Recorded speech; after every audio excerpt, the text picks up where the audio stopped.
저는 사라입니다. 안녕하세요. Donc j'ai été adoptée à l'âge de 3 ans et demi par une famille belge qui habite Bruxelles. Je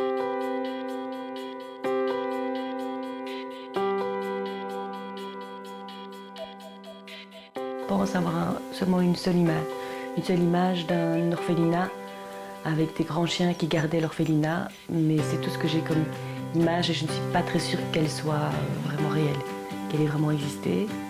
Et il est vrai qu'une fois j'ai senti une odeur alimentaire, de nourriture, et c'est un peu comme la Madeleine de Proust, j'ai eu un petit souvenir du passé, mais c'est tout. À ce stade-ci, malheureusement, je n'ai pas de souvenir.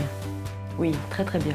Donc mes grands-parents du côté de mon papa et de ma maman habitaient à la campagne, donc on allait souvent les dimanches leur rendre visite. Et il est vrai que j'ai eu des cousins, des cousines, des oncles et tantes et des grands-parents extraordinaires.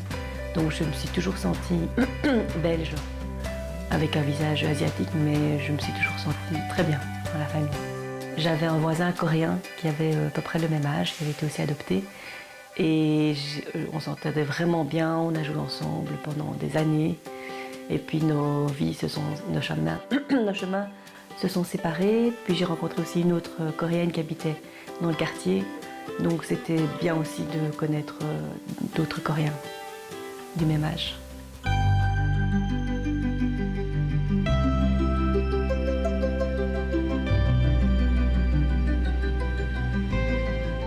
Mais c'est en étant adulte et en côtoyant aussi un milieu international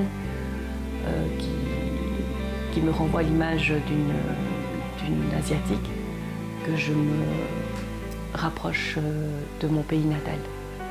Et là, c'est vrai que quand je dis je viens de Corée, les gens souvent ils disent ah, waouh, la Corée. Alors je me dis ah bah ça impressionne, hein, ça fait bien d'être coréenne. Donc voilà, il y a une part de fierté parce qu'il y avait des stages sur le jangu, qui est un tambour coréen. Et je me suis dit, ah bah tiens, pourquoi pas y assister. Donc c'était une soirée plutôt porte ouverte pour découvrir l'instrument. Est-ce que ça me rappelle la Corée? Peut-être, oui, c'est peut-être inconsciemment, j'essaie de retrouver mes racines coréennes. Ce n'est pas anodin si j'ai choisi le jangu. Oui, c'est une manière d'appartenir à la Corée, en fait, de jouer cet instrument. Ça me lie encore plus. Comme la langue, donc c'est aussi un langage en fait. Quand on joue de la musique, on veut transmettre quelque chose, son âme, sa puissance, sa sensibilité, sa tristesse ou sa joie. Donc c'est vrai que c'est un lien.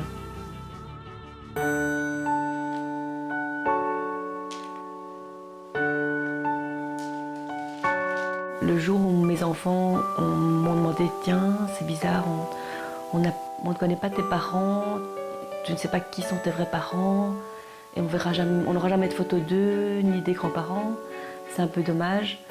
Donc c'est comme s'il manquait quelque chose, il en manquait quelque chose dans l'arbre généalogique. Mais le fait est que voilà, je ne voulais pas trahir mes parents en cherchant mes vrais parents, parce que je me dis ça va leur faire du mal. Et donc ma maman est décédée il y a à peu près 2 ans, et c'est seulement maintenant que je recherche mes parents pour ne pas la trahir. En automne dernier, j'ai entamé des démarches pour rechercher mes parents biologiques.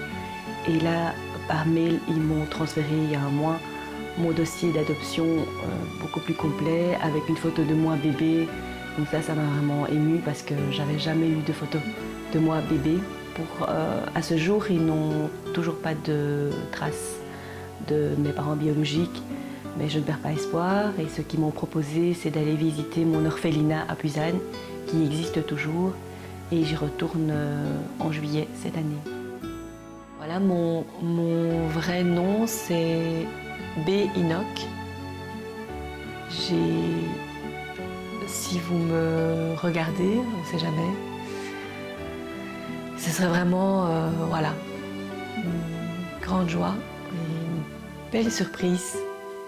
Si quelqu'un parmi vous me reconnaît et il me cherche. Donc voilà, je suis en Belgique, c'est très très loin. mais je suis prête à venir et je suis prête aussi à vous accueillir.